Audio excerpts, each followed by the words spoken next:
Kembali di Sindo sore, pemirsa, Barreskrim Polri telah menetapkan 72 tersangka pembakar hutan dan lahan di berbagai wilayah di Indonesia.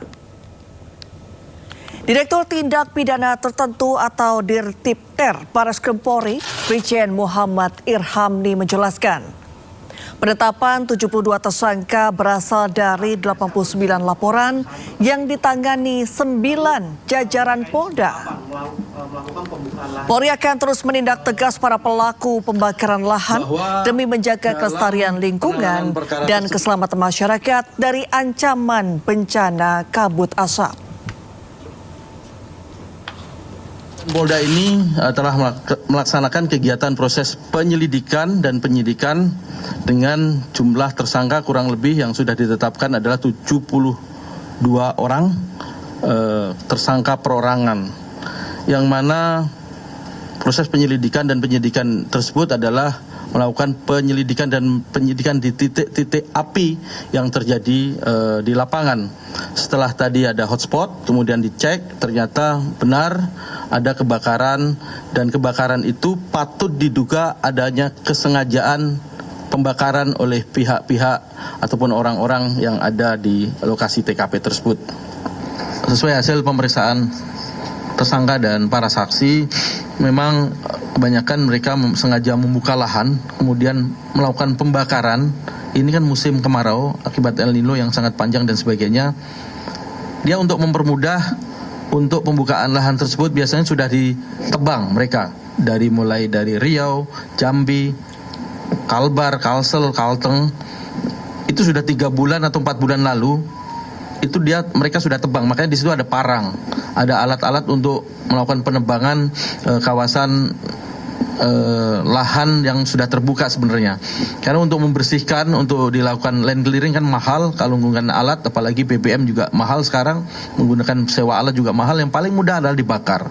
Selain itu, pasca pembakaran itu tanahnya menjadi lebih subur, karena hasil pembakaran abu dan sebagainya itu bisa menjadi pupuk.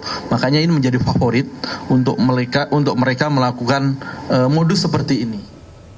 Ya, asap besarnya kebakaran hutan dan lahan di Kalimantan Barat telah menyeberang ke Sarawak, Malaysia.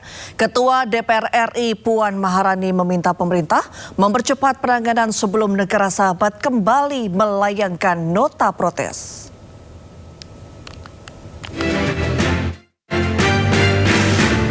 Asap tebal dari ratusan titik api di Kalimantan Barat dan Kalimantan Tengah menyebabkan kualitas udara semakin buruk. Terlebih saat ini asap sudah mulai menyeberang ke Sarawak, Malaysia. Indeks kualitas udara di beberapa wilayah Sarawak mencatat tingkat tidak sehat hingga sangat tidak sehat. Berdasarkan laporan dari media setempat, setidaknya 600 sekolah di Sarawak terpaksa ditutup sementara demi kesehatan para siswa. Ketua DPR RI Puan Maharani menyebut negara tetangga beberapa kali pernah mengirim nota protes akibat karhutlah. Ia pun meminta pemerintah untuk segera menangani karhutlah sebelum negara sahabat kembali melayangkan keberatannya. Pemerintah Indonesia melalui instansi terkait mengerahkan belasan ribu personel gabungan serta menambah armada udara untuk operasi pemadaman darat dan waterbombing. Sementara itu, pemerintah Indonesia dan Malaysia siap meningkatkan kerjasama lintas batas dan mendalami penyebab karhutlah serta memproses hukum pihak yang terbukti melakukan pelanggaran pembakaran lahan. Tim Liputan iNews melaporkan. Pemirsa, Barreskrim Polri telah menetapkan 72 tersangka pembakar hutan dan lahan di berbagai wilayah di Indonesia. Presiden turun dan langsung koordinasi terkait karhutlah. Proses pemadaman terus dilakukan, akan tetapi pemadaman terganggu dengan adanya potensi kebakaran susulan, cuaca kering, hingga oknum yang tak juga jera. Tak hanya itu, negara tetangga mulai mengeluhkan asap karhutlah Indonesia juga sampai di sana. Untuk membahasnya sudah terhubung dengan kami Bapak Basuki Sumawinata, pakar ilmu tanah dan ahli gambut Institut Pertanian Bogor IPB. Selamat sore Pak Basuki, apa kabar? Selamat sore Bu, selamat sore semua. Ya baik Pak Basuki, terima kasih sudah bergabung dengan Sindo Sore. Ya ini asap karhutla kan sudah sampai ke Malaysia nih Pak, sudah menyeberang ke negara tetangga. Seberapa serius kondisi karhutla Indonesia saat ini Pak Basuki? Ya cukup serius ya, tapi saya kira masih belum maksimum. Itu tetapi sudah cukup serius dan sudah cukup merepotkan begitu loh. Tapi kalau melihat prediksi dari awal, musim hujan masih lama datang. Baik, ini dari analisa Anda Pak Basuki, mengapa kebakaran di lahan gambut ini menghasilkan asap yang jauh lebih pekat dan juga bertahan lama dibandingkan kebakaran di lahan mineral biasa? Sebenarnya kebakarannya ini yang jadi masalah itu sebetulnya asapnya. Kalau kebakarannya, ya namanya kebakaran kan masalah ya, bencana. Tetapi yang menjadi masalah adalah asapnya. Kenapa asap? Karena kebakaran itu tidak menjadi api. Karena yang kebakar itu masih basah gitu loh, lembab. Ada gambut yang cukup basah, tidak bisa menjadinya titik api, tetapi dia terbakar gitu loh. Sehingga asapnya keluar juga. Asap itu uap air juga sebagian besar. Itu yang jadi masalah. Jadi daerah basah kebakaran begitu. Daun-daun basah kebakar begitu. Itu yang menjadi asap. Jadi menurut Anda Pak Basuki lebih berbahaya asapnya daripada kebakaran hutan dan juga lahannya begitu? Ya sebetulnya untuk kalau kebakarannya in situnya ya yang bermasalah. Di titik itu yang terjadi masalah besarnya. Dan CO2-nya ke atas, itu CO2 tidak memang akan berpengaruh terhadap dunia, tetapi di mana-mana juga akan terjadi begitu. Tetapi asapnya ini masalah, karena asap itu membawa partikel-partikel yang tidak terbakar, areng-areng halus, dan selain gas-gas yang cukup berbahaya, tetapi yang paling berbahaya itu sebetulnya areng-areng yang halus ya, yang dibilang ada partikel-partikel halusnya itu, dan itu yang bikin sesak napas dan nggak enak untuk mata, pandangan juga ya, saya kira. Kalau begitu Pak Basuki, seharusnya fokus pemerintah ketika saat ini kebakaran terjadi di sejumlah wilayah Indonesia harus fokus ke asapnya dulu kah atau pemadamannya dulu? Ya biar bagaimana harus pemadamannya, karena asapnya nggak bisa asap akan hilang dengan sendirinya apabila kebakarannya selesai. Nah yang jadi masalah, kebakarannya itu kan apinya tidak terlihat ya, dia ada tidak menyala, tetapi tidak menjadi kobaran nyala api, tetapi tetap membara begitu, membara di bawah tumpukan serasa, gambut dan sebagainya. Itu yang jadi susah. Jadi kebakarannya, kalau kebakarannya terhenti, pasti asapnya terhenti. Kalau kita berbicara soal penyebab dari kebakaran ini, kebakaran hutan ini kan katakanlah hampir setiap tahun terjadi di Indonesia. Sebenarnya apa sih faktor yang menyebabkan terus terjadinya kebakaran di Indonesia? Apakah lebih ke faktor cuaca? Apakah karena disengaja? Ini agak sulit menjawabnya ya sebetulnya. Jadi sebetulnya kebakarannya ini ya dari tahun 2009 kita sudah mengalami kebakaran besar. 2015 lebih besar lagi. 2019 lumayan. Selanjutnya kita tertolong oleh musim kering yang tidak terlalu panjang. Jadi memang iklim itu salah satu penyumbang. Tetapi kebakaran tidak bisa kita nolkan sampai nol. Yang jadi masalah adalah kalau kita hanya bilang ada masyarakat yang membakar, pertanyaannya mengapa mereka membakar? Sebetulnya kebakaran itu adalah misinformasi juga. Selalu dikatakan di lahan gambut. Sebetulnya tidak sepenuhnya benar. Karena mendefinisikan gambut itu banyak panjang syaratnya. Yang jelas adalah di lahan-lahan tidur. Banyak di Indonesia ini lahan-lahan tidur yang relatif tempatnya di rawa-rawa dan bergambut begitu, kemudian atau tidak termasuk gambut, belukar-belukar tebal, tidak jelas siapa pemiliknya, dan terbakarnya di situ-situ juga sebetulnya. Relatif ya, bukan di titik itu tetapi di daerah itu. Ya, selalu di daerah itu. Sebagai gambaran kasar saya katakan ya, di depan airport Banjarmasin ya, itu setiap tahun, nggak usah El Nino, setiap musim kering terbakar. Dan begitu lagi, selalu ada yang ditangkap dan selesai. Jadi sebetulnya cara penanganannya yang tidak tepat kalau menurut saya. Tidak sungguh-sungguh, belum sungguh-sungguh. Belum melibatkan semua persoalan. Penanganannya tadi Anda sebutkan kurang tepat. Nah, sebaiknya penanganan yang tepat itu seperti apa, Pak Basuki? Ya, sebenarnya ya, kan kita udah belajar dari 2015. Akibat kebakaran 2015 dibuatlah sumur-sumur dalam.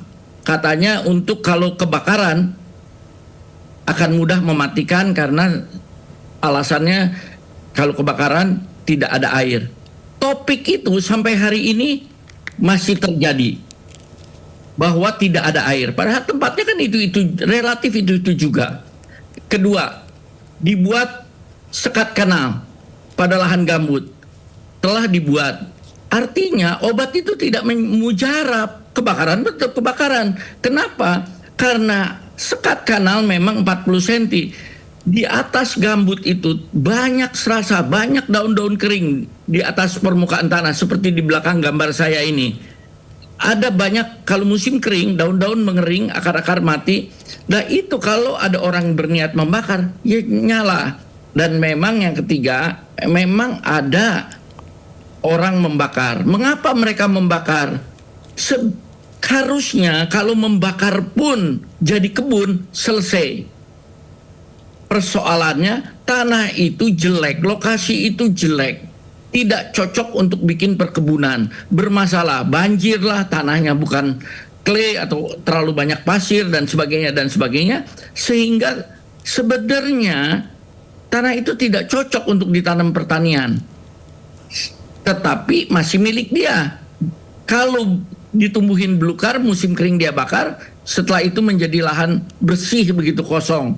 Barangkali ada yang membeli. Ya nanti musim tahun depan bakar lagi. Itu nggak pernah selesai begitu. Jadi persoalan mendasarnya tidak selesai. Yang ketiga, alat pemadamnya kurang bagaimana. Perusahaan sudah siap. 5 km dari batas perusahaan sudah harus siap. Tetapi kebakaran tetap terjadi. Karena memang sulit, jalannya tidak ada, aksesnya tidak ada. Kita tidak punya pembom yang seperti pembom air seperti yang dulu disewa 2015 dari Rusia. Kita tidak punya, padahal udah 15 tahun, 10 tahun yang lalu ini. Iya kan? Jadi kita masih mengandalkan pakai helikopter yang disiram air, itu sudah terbukti sejak 2015 juga tidak efektif. Kalau misalnya Anda bisa memberikan saran kepada pemerintah, ini adalah 3 langkah prioritas yang seharusnya dilakukan oleh pemerintah saat ini juga melihat adanya titik kebakaran di sejumlah wilayah Indonesia secara bersamaan. Apa yang akan Anda sarankan kepada pemerintah, Pak Basuki? Pertama ya itu memang monitoringnya. Monitoringnya coba perhatikan satelit Himawari loh. Kalau saya berpikir ya itu kita masih mengandalkan informasi dari satelit yang berputar. Sedangkan Himawari walaupun radiusnya itu atau sensitivitasnya kurang, dia geostasioner. Jadi setiap 10 menit kita tahu ada perubahan lokasi kebakaran. Saya kira monitoringnya juga itu mudah. Yang lainnya saya kira mereka yang di lapangan udah setengah mati. Saya nggak mau kasih komentar. Udah setiap kebakaran mereka berjuang mati-matian mempertaruhkan nyawa. Ya, tetapi yang saya sayangkan kalau di perusahaan ada peraturan tentang menara api ya untuk memonitoring kebakaran, tetapi di lahan masyarakat, di lahan hutan, ya, di belukar-belukar tidak ada. pemantauan itu. Jadi pasti memang terlambat. Ya, sekarang mah kita sudah nggak usah mikirin lagi. Sekarang bagaimana mematikan api secepat begitu loh. Saya kira topiknya. Topiknya adalah memadamkan kebakaran kalau saya. Kalau kebakaran padam, asapnya padam. Jadi Anda melihat sebenarnya katakanlah upaya atau penanganan dari kebakaran ini sudah sangat maksimal, tapi kita harus memaksimalkan lebih lagi di monitoringnya. Nah, bagaimana Anda menilai monitoring yang sudah terjadi selama ini, Pak Basuki? Ya, monitoring itu begini kan, itu kan indikasi. Jadi kalau kita dari monitoring itu kan harus kita cek kebakaran itu. Jalannya tidak ada. Bagaimana peralatan anggota pemadam kebakaran itu menuju ke tengah itu loh. Itu sulit itu loh. Itu makanya mereka tidak mampu juga. Setelah besar baru yang dekat kampung, dekat jalan baru bisa dimatikan. Tetapi yang jauh ya hanya mengandalkan helikopter. Bayangkan aja helikopter berapa sih bisa bawa airnya? Ya kan kalau kebakarannya udah besar itu nggak bisa. Selain itu kebakaran juga banyak informasi dari dunia saintifik juga menyaksikan bahwa api bisa meloncat. Ya, coba dengarkanlah pemadam kebakaran itu bagaimana mereka sulitnya. Api itu berputar-putar dan bisa menyeberang, bisa melompat. Ya, kalau saya katakan api bisa melompat semua orang ketawa-ketawa ya. Tetapi sebetulnya api itu bisa melompat jauh dan kalau bara api itu jatuh di atas serasa daun kering itu akan langsung jadi api lagi. Sebenarnya itu. Jadi kita ya pengalaman ini 2015 sudah, 2019 sudah, tetapi kita tidak mempersiapkan pemadaman yang masif dengan menggunakan pesawat itu. Ya, saya tahu memang itu mahal, tetapi ini kan harga diri negara juga. Baik, Pak Basuki, apakah menurut analisa Anda selama ini pemerintah terlalu fokus memadamkan api, sementara upaya menjaga gambut tetap basah dan mencegah kebakaran belum optimal, Pak Basuki? Bukan menjaga gambut belum optimal, artinya begini, niatnya ada, sudah ada dana sudah dikeluarkan berapa puluh triliun untuk menaikkan muka air tanah di lahan masyarakat dan di kawasan tanah negara. Ya, kalau swasta kan swasta yang mengatur. Nah, celakanya ini itu bukan inti persoalan gitu loh. Jadi kita memang sudah membasahi, tetapi kan kita tahu kalau musim kering air gambutnya juga turun, sungainya juga turun. Jadi kita memberi saran ke negara tidak tepat. Kita dunia saintis itu memberi saran ke negara tidak tepat. Ya, jadi itu belum tepat. Itu harus duduk berembuk, dengarkan itu mereka yang mematikan api sekarang. Apa yang menurut mereka? Ya, jadi ini yang jadi masalah. Kita masih belum tepat yang kita lakukan itu. Jangan dikira, oh gambut ini. Karena kita fokus ke gambut ini, bukan semua gambut terbakar itu. Di mana-mana terbakar. Tetapi beritanya selalu gambut. Ya kan? Nah, kita tahu Bromo juga bisa kebakar. Tetapi tidak masalah karena tidak bikin asap. Ya kan? Tidak jadi asap. Tapi ini kan kayu-kayu, ranting-ranting yang terbakar jadi asap. Itu yang jadi masalah. Jadi pertama informasi detail kebakaran itu harus dievaluasi menurut saya. Pencegahan untuk tahun-tahun ke depan itu harus dievaluasi. Satu informasi yang paling mendasar, kita selalu ribut kebakaran karena perusahaan membakar. Itu jargon yang salah. Coba lihat luas total kebakaran dari tahun 2009 sampai 2015. Ratusan ribu hektar, 200, 300 begitu ya, setiap provinsi. Tetapi kalau dibilang perusahaan penyebab kebakaran diseret ke pengadilan, coba berapa hektar yang diseret ke pengadilan. Jadi sebetulnya di mana kebakaran itu? 80% bukan di lahan perusahaan, saya perkirakan. Jadi kebakaran terjadi di mana-mana diceritakan perusahaan, sehingga fokus adalah monitoring perusahaan, ya. Dan setelah kebakaran ada denda, ada perbaikan, itu fokus untuk masuk ke PNBP, tidak untuk denda-denda yang dibayarkan, tidak untuk menangani pencegahan kebakaran atau peralatan kebakaran diperbaiki. Itu kalau saya melihatnya. Tahun ini beberapa hari yang lalu saya lihat DPR mempertanyakan dana untuk pemadaman masih dianggarkan, belum digunakan oleh kementerian. Masih dianggarkan lagi 290 miliar. Jadi dananya belum turun. Ya. Jadi menurut Anda Pak Basuki Sudah sebenarnya evaluasi penanganan ini belum optimal begitu ya? Saya kira itu kita tidak bisa tutup mata. Kita harus evaluasi, tidak usah saling menyalahkan. Tanya kepada yang mematikan api, apa yang terjadi, kita dengarkan dari mana asalnya dan sebagainya. Baru bisa analisa. Kalau kita analisa dari kursi dunia kampus, ya saya kira sama seperti saya dugaannya nanti. Oh ini begini, oh gambut kering, ya kan gitulah seperti itu. Tapi apa yang terjadi sebetulnya? Kenapa kebakaran itu relatif titiknya itu saja? Titik awalnya itu saja. Berarti bisa dibilang sebenarnya penyebab dari kebakaran di setiap wilayah itu bisa jadi berbeda-beda sehingga penanganannya juga harus dibedakan begitu ya Pak Basuki? Betul. Iya betul.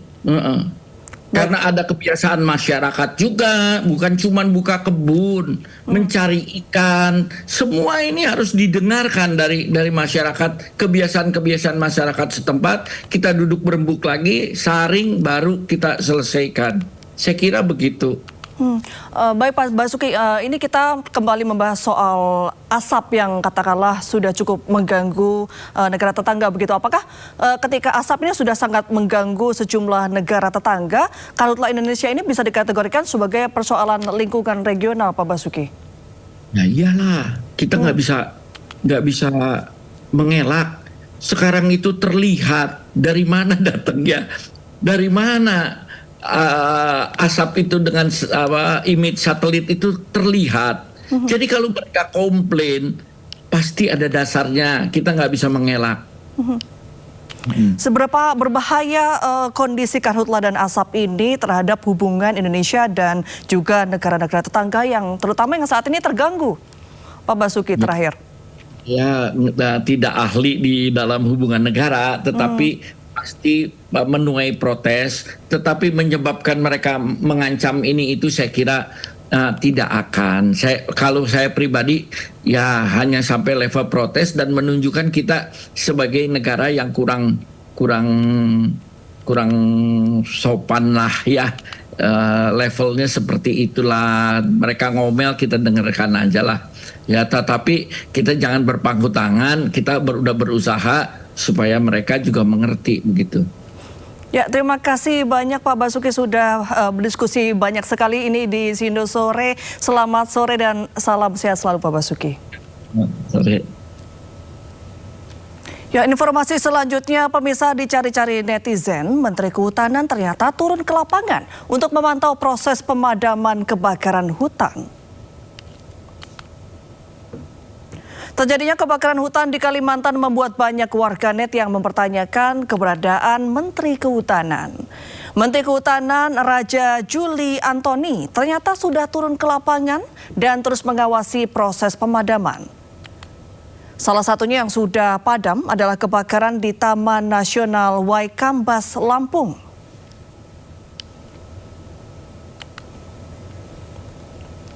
Dari api yang melahap sekitar 600 hektar lahan di Taman Nasional Waikambas sudah bisa dipadamkan. Hari ini saya melihat di penggalaman mendarat tadi sudah padam, tapi seperti yang teman-teman lihat dari bawah masih ada asap. Kan ini memang gambut. Secara teori ini pembakaran tidak sempurna ya, sehingga asapnya lebih banyak dan potensi untuk kemudian timbul timbul api lagi masih tetap banyak.